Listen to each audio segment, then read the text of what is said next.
in order to fight cancer. And in order to survive, in order to get through that time, he had to completely eliminate his current job from that pyramid. And what he decided to do was remain in the profession and stay a professional, keep up a little bit with professional reading and kind of stay in the loop. But he knew he could not do a demanding 60-hour-a-week job and go to chemo and recover and, take care of himself. So he just said, you know what, I'm going to take this year off. I'm going to fight this. I'm going to win.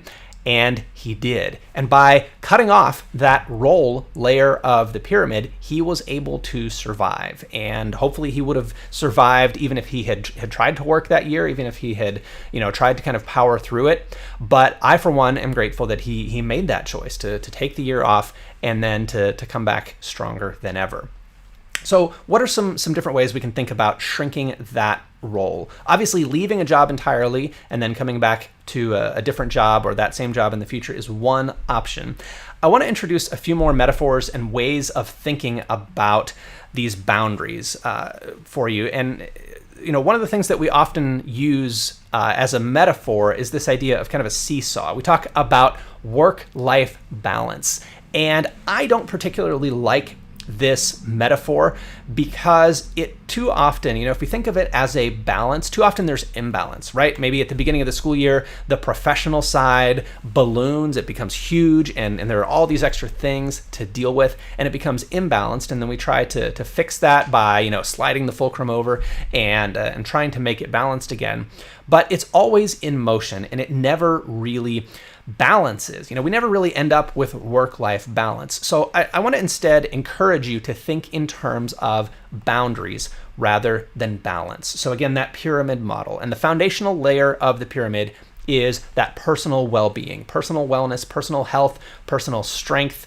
And of course, that includes physical, mental, and all the different dimensions of health. The second layer is the professional layer. Of course, people need to have professional values. They need to have internalized professional norms. They need to have professional training that transcends what they're doing in one particular job in order to do that one particular job successfully. And we know if those professional boundaries get violated, right? Like if a particular job calls upon someone to lie and cheat, like we saw in some of the high stakes testing scandals of years past, that can really be a career-ending move for someone to violate their professional ethics because they're asked to by a particular role. So really the first things have to come first here, right? We have to have that stable pyramid. So let's talk a little bit more about burnout, but about detecting and responding to and preventing burnout. We talked about the NIS, or National Institutes of Health, NIH, criteria earlier for detecting burnout. But some of the things you might see just in kind of layman's terms in the workplace, with people in your organization, you might see things like boredom. You might see disengagement. You might see cynicism. And you might say, well, of course, I see all of those things every day. Have you ever worked with a staff? I mean, yes, these things are going to be present to some degree in every school. You're going to have people who are at varying levels, cynical, disengaged, and bored. And of course, the people who are the most that way are the most at work, most at risk of burning out, and may, in the long term, in some cases, people may need to leave the profession. We all know people who really just are not a good fit for the profession, and the only way they are going to be happy and have that stable pyramid is to do something else for their job. But my concern today, my focus in this episode, is all around setting people up for success so that they can stay in the profession and they can stay in the job long term, because these are trying times. And what we don't want to see people doing is borrowing from the bottom levels of the pyramid, saying, you know what, I'm just going to make the personal sacrifice. I'm going to work till 10 p.m. every night. I'm going to do whatever it takes to succeed 100%. And not try to shrink the job, but instead make a personal sacrifice. I think we have to be very careful when it comes to sacrifice, because long term, people can only give what they have to give. People can only give from a place of strength, or else it's going to be an unsustainable sacrifice, right? Like if you want to donate blood plasma, I looked it up, I think you can do that about once a month. If you want to donate blood, you can do that every 2 months, because it regenerates, it grows back. You can donate a kidney. It doesn't grow back, but you have 2 of them. I had a high school teacher who was the recipient of a kidney transplant, saved his life. So it's been interesting to follow his story as he received that transplant with gratitude.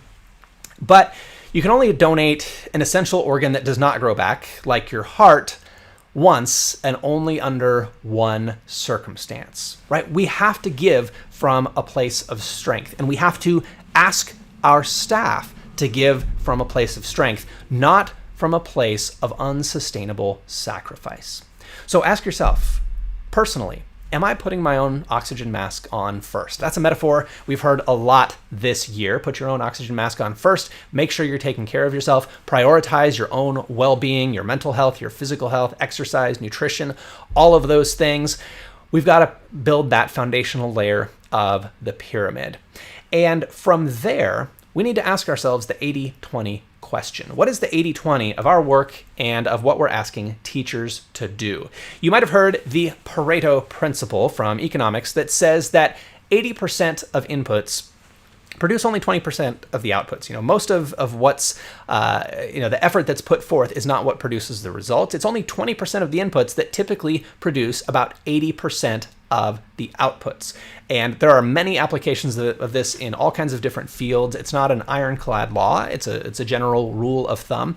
And if you think about what makes the biggest difference for your students, when it comes to student learning, probably just a handful of things make the majority of the difference. If you think about the summer learning slide, what is it that causes some students to gain ground over the summer and causes other students to lose ground over the summer? I would suggest that one of those 20% inputs that produces 80% or more of the outputs in terms of summer learning gain is independent reading or being read to at home. We know there are kids who read over the summer and there are kids who do not. And to me, that explains a lot of the learning gap that widens over the summer. So we've got to really ask ourselves, what is it that makes the biggest difference for learning? How can we get teachers doing more of that small percentage of things that make the biggest difference and less of those things that fill up the day, that consume teachers' time, but don't really make that much of a difference for learning? The teacher way of talking about this, I love this phrasing, is when something gets added to the plate, something has to come off the plate. And what I think we need to recognize as leaders is that when people say that to us, when people say, well, okay, we've got this new mandate, I have to use this new system and upload my stuff to there every day or whatever, when we add something like that to people's plates, they're not saying, in exchange, will you please take something off my plate? What they're saying is, guess what? Since you have added something to my plate, something will inevitably fall off the plate, right? If we just stand there with the ladle and pile stuff on the plate, they're not being polite to say, can you take something off the plate? No, they're saying something is going, like it's reality, something is going to fall off the plate. So how can we do that? How can we get things off of people's plates in a strategic and intentional way? I think, again, we've got to look at that 80-20 rule. How can we do less of what doesn't make that much of a difference and more of what does? A couple of additional strategies for eliminating work from teachers. The first, I have to say, our local schools here have modeled this brilliantly, of avoiding duplicated effort, right? If you have a team of teachers that have the same responsibility, they teach the same courses to the same age of students, or maybe not in the same school, maybe your school is very small and you don't have people teaching the same thing, everybody teaches something different. There is no reason that every single member of our profession should do completely original and unique and different work in parallel to one another without sharing anything, without copying and pasting. This is the time to copy and paste and to share the load. And like never before this year, my own kids are getting to see the other teachers in their grade level because the teachers are splitting up the work. They're avoiding duplicating effort. So one person will record the math videos for the week, another person will design the writing prompts for the week. They're doing a great job of splitting up the work to make it more manageable. Number 2, I think we need to put a moratorium on creating documents. If the work that needs to get done is creating a document, that is almost certainly going to be in the 80% of tasks that do not produce results. So let's put that in the fridge. Let's put that on the back burner for now. And then the third strategy that I want to leave you with today is to give people permission to simply stop doing something that's very time consuming, that doesn't seem to have many benefits, but it's supposedly mandatory, it's required. Well, this might be a good time to do a little experiment and to say, well, what if we just stop doing that for a while? Let's see who complains, and let's see what they complain about, and let's see if we can get ourselves the results we need without so much work. This is a time when we have really got to be honest with ourselves about what's possible, about what's necessary, so that we can create that stable pyramid for ourselves and for the teachers that we work with. And all of this can be temporary, right? These can be temporary changes. If we decide we don't have time to do something right now, we don't have to throw it in the trash forever. We can say, you know what, we'll come back to that later. We'll put it in the fridge. If something comes off the plate, it can either go in the trash or it can go in the fridge. We can store that for later. We can put that on ice and revisit it later. If we need to update our strategic plan and people just do not have the bandwidth for that right now, maybe we update the strategic plan in the spring instead of the fall.